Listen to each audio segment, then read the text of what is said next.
ওই সঞ্জীব কুমার করছেন একজন অভিনেতা, ক্যারেক্টার অ্যাক্টর হিসেবেই ধরতেন। যদি না খিলৌনা বলে ছবিটা রিলিজ করল, মারাত্মক সিনেমা। এবং খিলৌনা যখন রিলিজ করলো তার আগের দিন অবধি লোকে বলেছিল যে মুমতাজের মতন রাইজিং অ্যাক্ট্রেসের সঙ্গে কে এটা, আর তার মধ্যে জিতেন্দ্রকে নেওয়া হয়েছিল সেই ছবিতে একটা ছোট ভূমিকাতে, যাতে জিতেন্দ্র নামে ছবিটি চলে।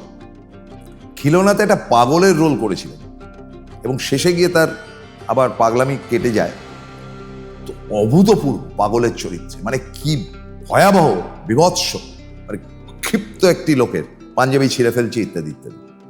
পারলে দেখবে খিলৌনা। তারপরেই সঞ্জীব কুমার কিন্তু উত্থান শুরু হলো, টুকটুক টুকটুক করতে করতে নায়কের চরিত্রে আসলেন, একের পর এক ভালো ভালো ছবি করতে লাগলেন।